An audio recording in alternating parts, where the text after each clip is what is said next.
Me llamo Rosa. Soy enfermera en el único hospital psiquiátrico de mi pueblo y lo que me sobra son historias que contar. El edificio en sí nunca estuvo destinado a ser un centro para enajenados mentales. Más bien se trataba de una casa enorme, donada por una de las familias más ricas de la localidad, hacía ya unos 80 años, para esconder a su propia vergüenza. Una niña con una discapacidad, no mental, sino física.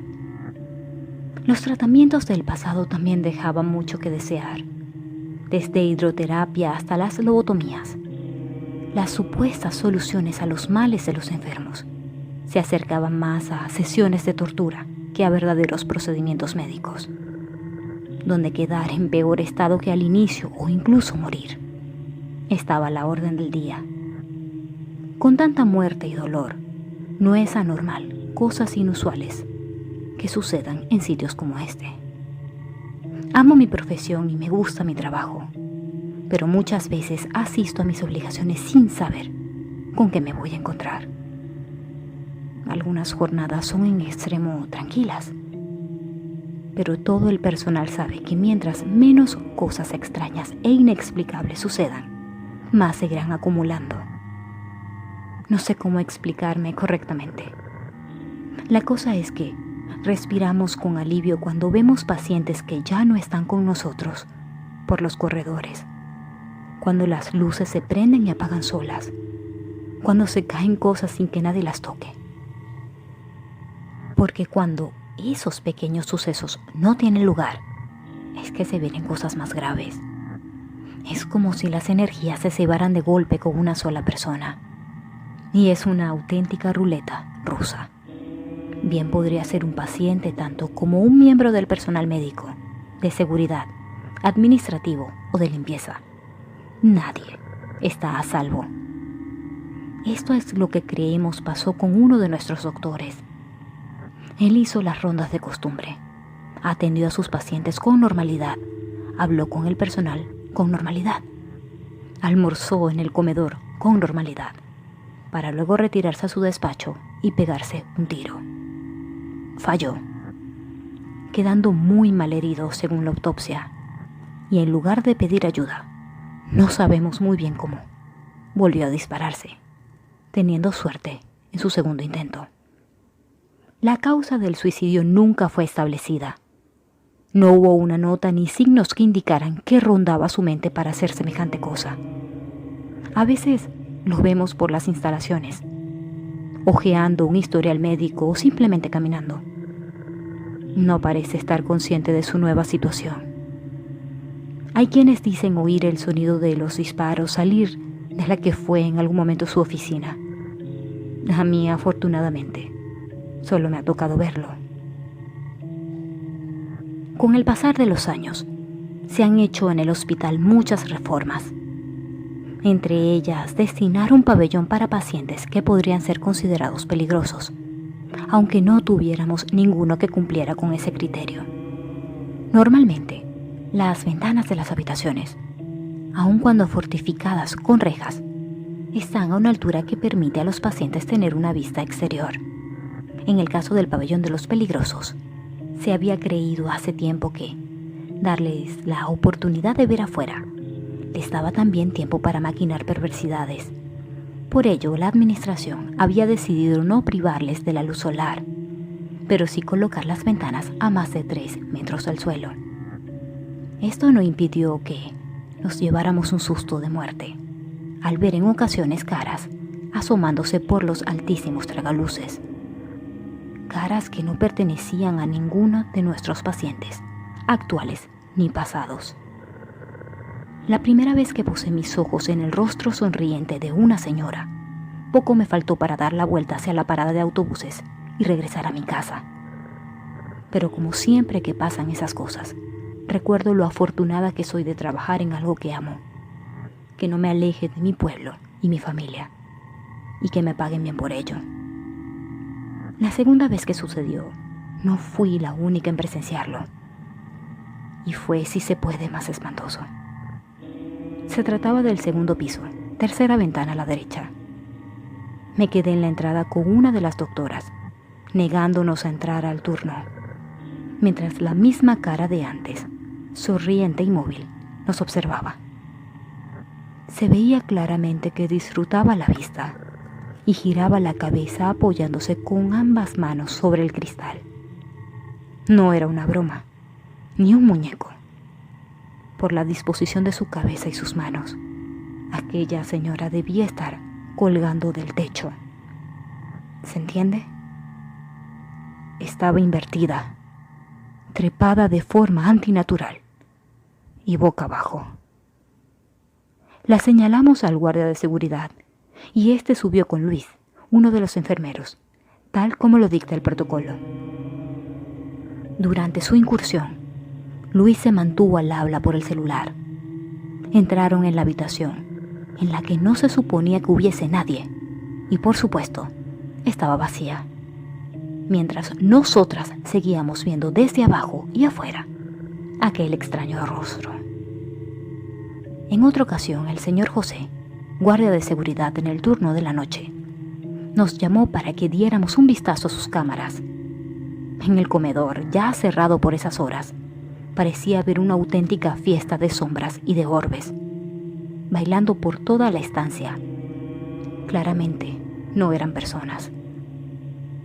Otro fenómeno que parece reproducirse, pero es más bien inofensivo, o al menos lo era en alguna época, son los mal llamados gemelos.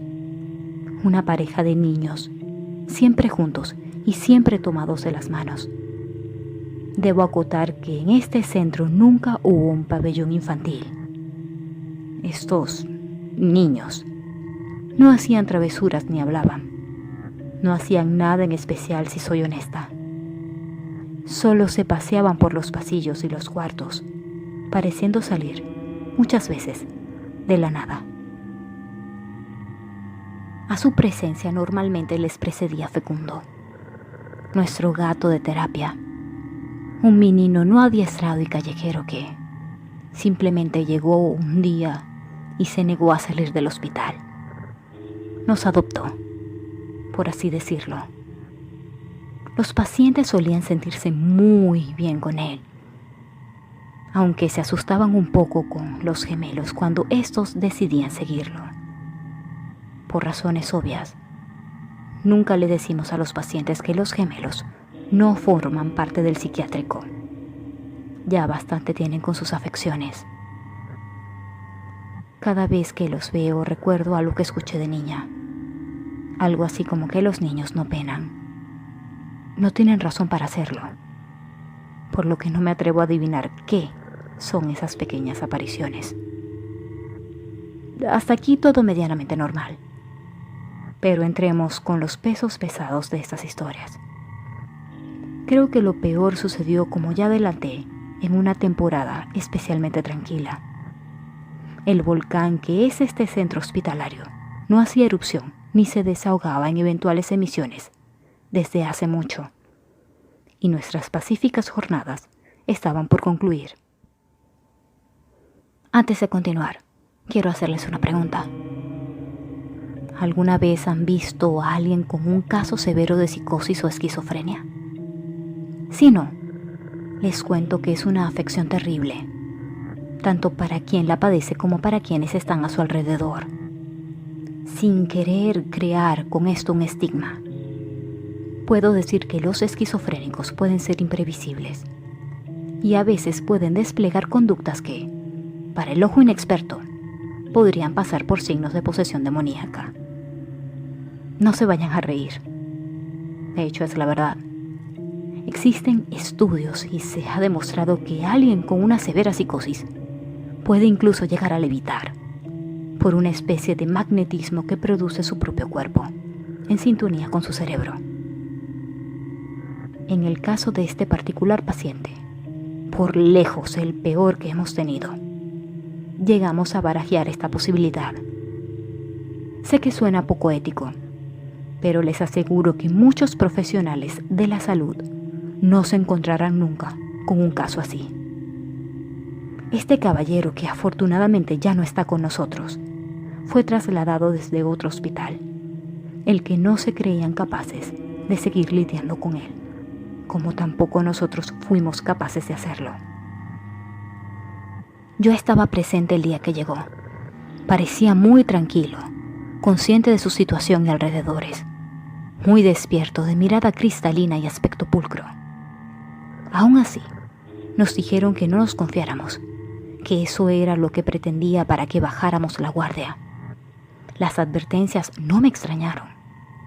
Muchos, aún dentro de una profesión como la nuestra, confunden las actitudes típicas de este tipo de trastorno con verdadera maldad. Y luego vimos su informe.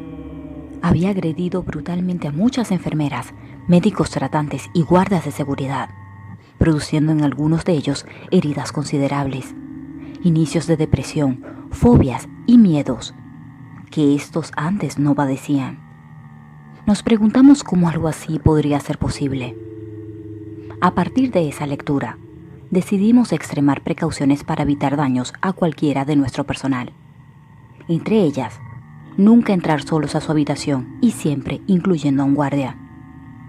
Poco tiempo después de llegar, se reportaron conversaciones que salían de su cuarto, y muchos aseguraban haber oído más de una voz, muy distinta la una de la otra, y hablando al unísono, lo cual era por sí solo escalofriante. Damián, como le pusimos a modo de broma interna, podía ser amable, incluso dulce en su trato, pero a veces su mirada podía ser aterradora, como si estuviese planeando con satisfacción algo que sabía era terrible. Desafortunadamente, 2 miembros del hospital sufrieron en carne propia lo que sea que estaba en su cabeza, sin que pudiéramos hacer nada para evitarlo. La primera desafortunada fue Beatriz, una de nuestras señoras del aseo. No sabemos cómo lo hizo, pero este paciente logró abrir su puerta y dejarla así, de par en par, sin que nadie lo notara.